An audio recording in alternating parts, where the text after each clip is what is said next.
called the city of 10,000 lamps. It's called the city of 10,000 Buddhas. Started with a vow to bring enlightenment to every living thing. I'm going to speak a little bit in this video about the importance of a spirit of inquiry and openness.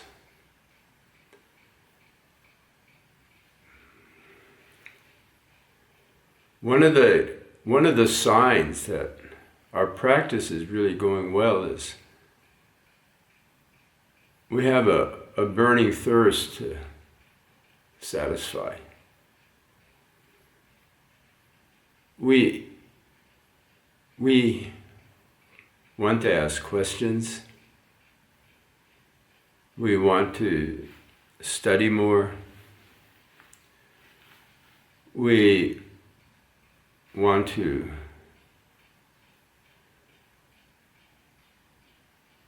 consult with our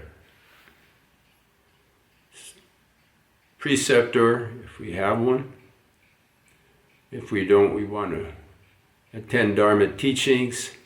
We want to seek out masters and hear their discourse, if such is available.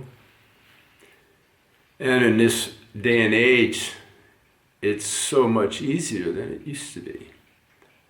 So, if a good sign our practice is on track is what we do with our time on the internet.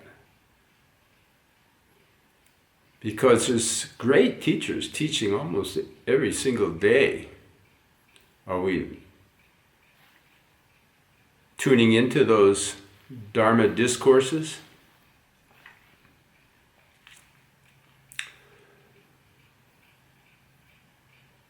That's actually a very good barometer for the state of our practice. And it is as true today as it was in ancient times. But in ancient times it was revealed very differently. In ancient times, or even 50 years ago, forget ancient times, forget the time of the Buddha, but even pre-internet days, the thirst of, we could recognize how thirsty we are by what we're doing to satisfy our gaps in understanding, our lack of skill in meditation, our view that's really primitive and out of touch with the way things are, out of harmony with the nature of mind, because we simply don't know. And if our practice is really going well, we will notice that we're really thirsty. We get off of our meditation cushion and we have, an inquiring mind. It doesn't just end when our meditation ends. And when we go to our meditation cushion, we go because we really can't wait to start meditating. We have a need to, if we want our practice to mature, to really develop that spirit of inquiry. This is in all sutra texts. And it's sometimes ignored, but it really shouldn't be. Not so many years ago, the test of a disciple, whether a master was going to teach that disciple, would be to make him sit outside the proverbial gate and see if he, before he even gets inside the temple grounds. Today, masters will maybe give you accommodations in the temple, but they might not speak with you for 5 or 6 months just to see if you're going to be hanging around.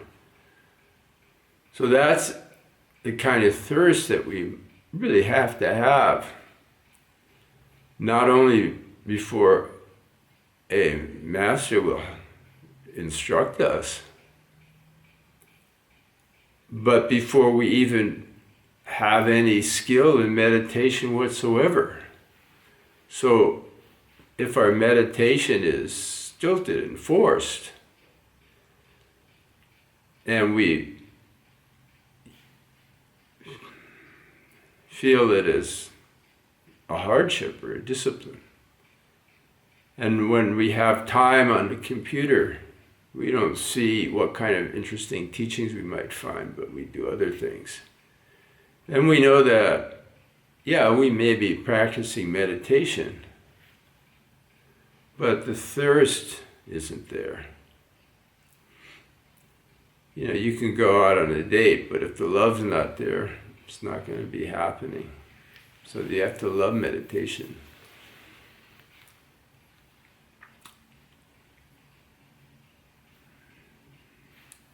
Just as one might love being with family or one's wife, children. We have to love that time together with ourselves. So, that spirit of inquiry, it must be there in order to practice and be effective in one's practice. So, if we're honest with ourselves, we can just observe our post-meditation actions to see how great that thirst is. And if it's insufficient and we notice it, it's really easy to do something about it.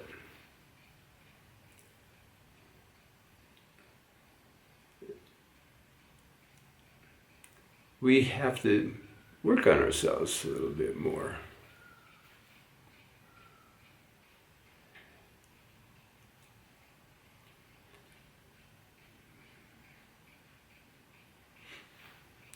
So, cultivate a spirit of inquiry. Make sure that that's there.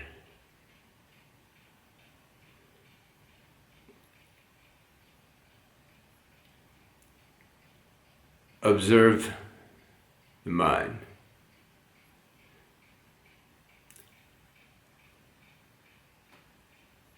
When it's time to sit, or even before the sit time comes, or time to practice, whatever practice we are engaged in. Are we looking forward to that time? We should be. Otherwise, that time's not really very effective. And when we're done practicing, are we immediately drawn to do something else? Or are we kind of settling into the feeling, the post-meditation feeling of keeping a thread of that meditation alive in the heart? That's the way it should be. And if we do that, then our practice will be really successful. So, spirit of inquiry, keep it alive and well. Meditation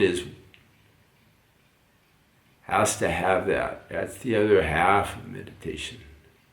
It's what makes it easy and effective.